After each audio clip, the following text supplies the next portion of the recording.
नमस्कार मेरे प्यारे साथियों मैं ज्योतिर्विद पवन कुमार। साथियों, परमहंस योगानंदा जी का तो नाम आपने सुना होगा।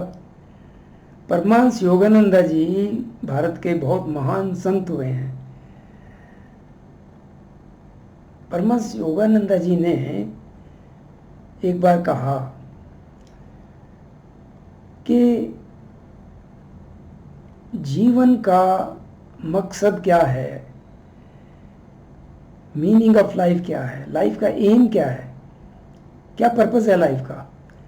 उन्होंने कहा कि बहुत लोग शायद ये मानेंगे नहीं कि जीवन का असली मकसद जो है वो ईश्वर प्राप्ति है, प्रभु को जानना। बहुत लोग हैं जो कहेंगे नहीं भाई, ये यही एम थोड़ी है, और कई है। लेकिन उन्होंने कहा कि ये सभी मानेंगे कि जीवन का उद्देश्य खुशी प्राप्त करना है, हैप्पीनेस। सभी चाहते हैं, दुख कौन चाहता है? कोई भी नहीं चाहता। तो मेरे एक साथी, उन्होंने ये पढ़ा, कहते ये सच है क्या? मैंने कहा हाँ बिल्कुल, चलो आओ लोगों से पूछते हैं। तो मैंने क्या किया, बहुत से लोगों से ये प्रश्न किया। उसमें जो लोग जिनसे मैंने प्रश्न किया, प्रश्न यही था कि भाई जीवन का क्या उद्देश्य है आपकी दृष्टि में, जीवन का मुख्य ध्येय क्या है, क्या मकसद है, क्या पर्पस है लाइफ का, हम क्यों आते हैं। जो मैंने ये प्रश्न किया वो जिन लोगों से किया वो कई उम्र वर्ग के लोग थे। यंग भी थे, स्टूडेंट जो पढ़ रहे हैं, उच्च शिक्षा प्राप्त कर रहे हैं। उनमें कुछ मिडिल एज के भी थे जो नौकरी में लगे हुए हैं, कुछ ऐसे थे जो अभी अपने कैरियर को की शुरुआत ही कर रहे हैं, और फिर मिडिल एज के थे, उसके बाद कुछ ओल्ड एज के भी थे। तो सब ने अलग अलग जवाब दिया। तो बड़ा इंटरेस्टिंग है। तो मैंने कुछ जो उनके जवाब थे वो नोट किए। क्या थे उनके जवाब? एक था कि अच्छी आजीविका हो गई, यंग थे, अच्छा कैरियर, अच्छी आजीविका हो। कुछ उसमें यंग थे, वो कहते अच्छी शिक्षा हो, जो पढ़ रहे थे अभी विदेश में जाके शिक्षा लेना चाहता हूँ, शिक्षा के बारे में थे, या फिर आजीविका के बारे में कि कैरियर अच्छा हो। कईयों ने कहा कि खूब धन दौलत हो भाई, हम तो चाहते हैं खूब पैसा हो ताकि हम मज़े से रह सकें। अब कई जो अभी जिनकी शादी होनी थी या हो चुकी थी, अभी अभी हुई है, उनमें से कुछ लोगों ने कहा कि अच्छी संतान हो। कईयों ने कहा कि नेम एंड फेम, हम चाहते हैं जीवन में हमारा खूब नाम हो, नाम रोशन हो। कईयों ने कहा कि अच्छे संबंध हो, अच्छे रिलेशनशिप्स हों। कुछ ने कहा कि भाई मैं तो विदेश जाना चाहता हूँ। कुछ पढ़ाई के लिए जाना चाहते थे, कुछ जाकर के वहीं बसना चाहते हैं, और कुछ जो भी उनकी उम्र शादी के लायक थी और शादी के लिए अपना लाइफ पार्टनर ढूंढ रहे थे, उनमें से कुछ ने कहा कि भाई मैं अच्छा जीवन साथी, उसमें लड़के भी थे लड़कियां भी थी, अच्छा जीवन साथी हो जिससे हमारा तालमेल बैठे, कंपेटिबिलिटी हो। कईयों ने कहा, खासकर मिडिल एज के थे, ओल्ड एज के थे, कि अच्छी सेहत हो गई, सेहत अच्छी होनी चाहिए, बीमारियां ना हो। तो मेरे साथ एक मेरे साथी थे, उन्होंने कहा देखा सबकी अलग अलग जवाब है। मैंने कहा नहीं, समझो, इसको एनालाइज करो। परमहंस योगानंदा जी ने जो कहा वो झूठ नहीं है, सच है। आइए समझें कैसे। देखिए, ये जितने भी प्रकार के उन्होंने बताया कि भी जवाब दिया कि भी जीवन का ये उद्देश्य है, हमारे हिसाब से ये है, इन सब के अंदर क्या चीज छिपी हुई है? खुशी। अच्छी शिक्षा प्राप्त करना चाहता है कोई व्यक्ति, किस लिए? अच्छा कैरियर होगा, अच्छा कैरियर होगा तो सेटिस्फैक्शन मिलेगी, अच्छी सैलरी तो मिलेगी मिलेगी, सेटिस्फेक्शन भी तो होगी। उससे क्या होगा? खुशी। जड़ में तो खुशी है ना। कौन चाहता है कि अच्छी शिक्षा लेके अच्छा जीविका भी मिल जाए और मैं दुखी रहूं? नहीं। खूब धन दौलत किस लिए? ऐशो आराम से रहें। क्यों? खुशी। अच्छी संतान हो, भाई संतान ऐसी हो जाए कि दुखी हो जाए और ओल्ड एज में हमारा ध्यान भी ना रखे। संतान अच्छी हो, क्यों? कि खुशी, उससे भी खुशी मिलेगी। नाम रोशन हो, खूब नेम एंड फेम, खुशी। अच्छे संबंध हो, रिलेशनशिप्स, खुशी।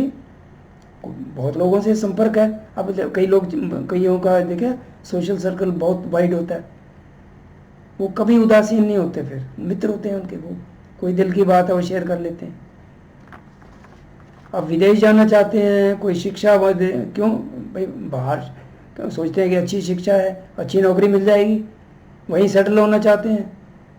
वो सोचते हैं कि वहाँ पे माहौल अच्छा है या सैलरी अच्छी मिलेगी। किस लिए? खुशी। खुशी के लिए ना। अच्छा जीवन साथी हो, खुशी। बहुत बड़ी चीज़ है ये। शादी के बाद आपके जीवन का जो मुख्य हिस्सा है, शादीशुदा जो आपका जीवन है, उसमें आपके क्लोज कौन है? आपका जीवन साथी। वो अगर उससे तालमेल बैठता है, कंपेटिबिलिटी है, तो क्या होगा? हार्मनी, खुशी, पीस ऑफ माइंड है, जो कुछ भी है। रूट में तो खुशी है ना। अच्छी सेहत हो तो खुशी। बीमार आदमी, तरह तरह की समस्याएं हैं, कौन चाहता है ऐसे? तो सबके जड़ में क्या छिपा है? खुशी। तो परमहंस योगानंद जी ने क्या कहा कि भाई ये शायद बहुत लोग नहीं मानेंगे कि ईश्वर प्राप्ति ही लक्ष्य है जीवन का, लेकिन खुशी तो सभी मानेंगे और सभी मान रहे हैं। तरह तरह से जो भी वो जवाब दे रहे हैं, उसके जड़ में तो खुशी ही है ना। अब सवाल है कि खुशी बेसिकली मोटे तौर पे देखा जाए तो दो तरह की है। एक तो है टेम्परेरी, क्षणिक। अब जब क्षणिक कहते हैं, क्षणिक का मतलब क्षण, एक क्षण तो एक सेकंड को बोलते हैं ना। क्षणिक का मतलब ये जरूरी नहीं कि भी कुछ सेकंड के लिए, हालांकि बहुत सी ऐसी खुशियां हैं टेम्परेरी जो कुछ समय के लिए ही हैं। क्षणिक का मतलब टेम्परेरी, जो अभी है अभी फिर नहीं है, हमेशा नहीं टिक के रहती। तो क्षणिक खुशी जो है, टेम्परेरी खुशी, उसके तो बहुत साधन है भाई, बहुत तरीके हैं, आप भी जानते हो। तरह तरह के हैं तरीके। कि फिल्म देखने चले जाओ, अच्छी फिल्म है, वो 2-3 घंटे खुशी, चाहे बाहर आके आपकी जो और समस्याएं हैं जीवन की वो आपके मस्तिष्क में घूमेंगी। आइसक्रीम का कप खाते हो ना, जिनको आइसक्रीम अच्छी लगती है, तो वो भी खुशी मिल रही है, टेम्परेरी। फिर समस्याएं चल रही हैं भाई, वो देखो वहाँ पे कोई बड़े महान कोई संत आए हैं, चलो उनका प्रवचन सुनते हैं, जाके बैठे, आधा घंटा घंटा जो प्रवचन हुआ, वहाँ पे बड़ा मज़ा आ रहा है। जैसे बाहर आए तो जीवन की जो समस्याएं हैं उनके आगे वो टेम्परेरी खुशी नहीं टिक पाती। अब सवाल ये है कि क्या परमानेंट खुशी, ऐसी खुशी जो जिसको कोई आपसे छीन ना पाए। देखिए जीवन की परिस्थितियां तो खराब होती हैं, अक्सर हो जाती हैं, एक जैसा जीवन थोड़ी चलता है। लेकिन जीवन की परिस्थिति कैसी भी हो,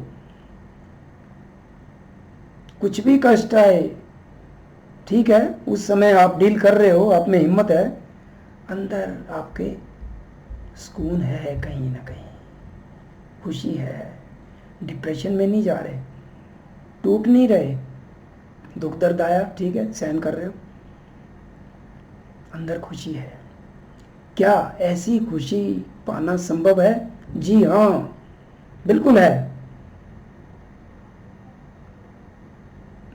इसके बारे में हम अगले वीडियो में बात करेंगे। इस वीडियो को देखने के लिए बहुत बहुत शुक्रिया। ध्यान से देखिए ये वीडियो भी, और अगले वीडियो की इंतज़ार कीजिए। अरे भाग्य खुल जाएगा आप सबका।